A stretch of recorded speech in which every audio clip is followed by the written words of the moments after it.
After 70, most people assume health declines for obvious reasons. Aging cells, slower metabolism, genetics catching up. But when I asked several geriatric doctors a simple question, what actually ruins health after 70? Their answers were surprisingly consistent. They didn't say one specific disease. They didn't say bad luck. They didn't even say age itself. They all pointed to something quieter.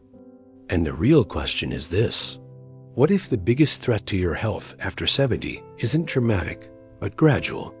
By the end of this video, you'll understand the one pattern geriatric doctors repeatedly say accelerates decline, and why most people don't notice it happening.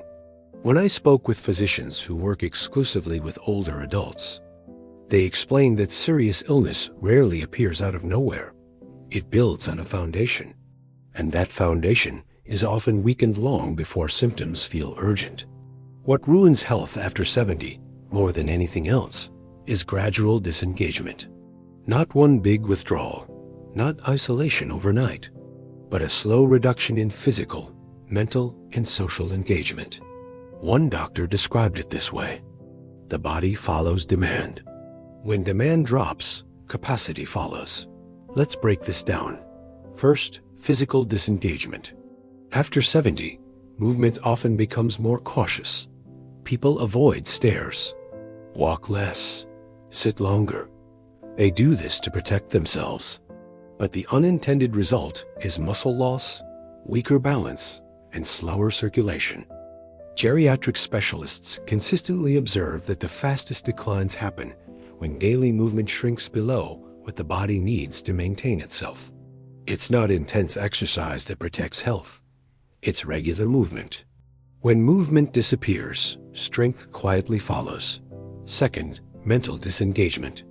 Doctors often notice cognitive decline accelerating when older adults stop challenging their minds. Fewer decisions, less problem solving, less reading, less learning. The brain, like muscle, adapts to demand.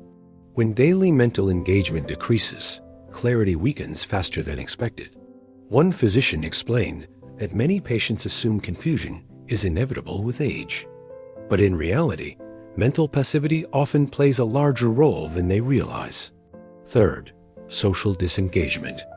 This is the one every doctor emphasized.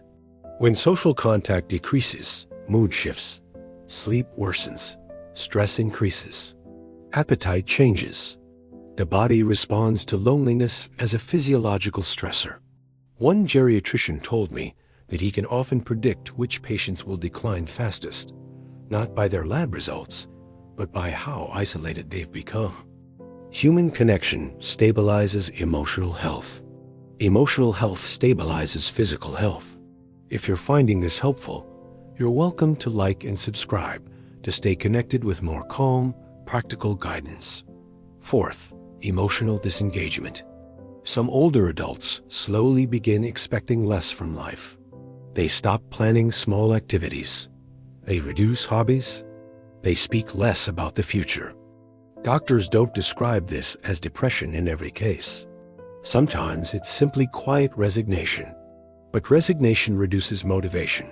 Reduced motivation decreases movement and engagement. And the cycle tightens. Health after 70 depends as much on forward momentum as it does on medical care. Fifth, disengagement from early warning signs. Many physicians said this may be the most costly pattern of all. Small symptoms are ignored. Slight balance changes are dismissed. Subtle fatigue is rationalized. Older adults often say, "It's just age." But doctors repeatedly stressed that addressing small changes early preserves independence. Waiting until problems feel urgent often makes recovery harder. The common thread through all of these areas is not illness. It's withdrawal. Withdrawal from movement. Withdrawal from stimulation. Withdrawal from connection. Withdrawal from attention. None of this happens suddenly. It happens gradually. And because it feels reasonable, it rarely triggers alarm. Geriatric doctors were clear about something else. Preventing disengagement does not require extreme effort.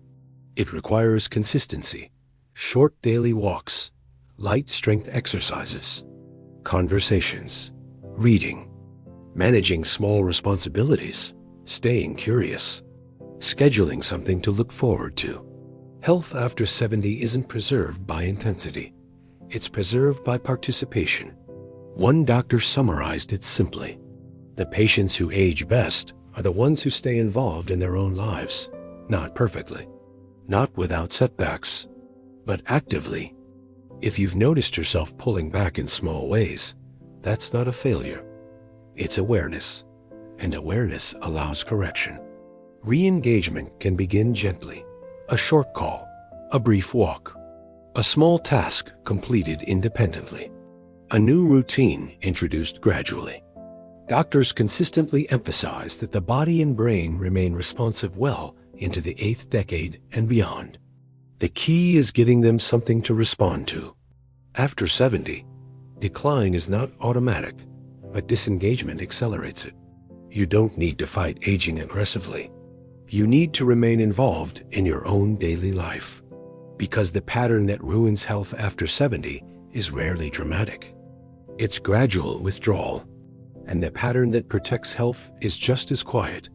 It's continued participation. Move a little, think a little, connect a little, pay attention. After 70, staying engaged may be the single most powerful decision you make.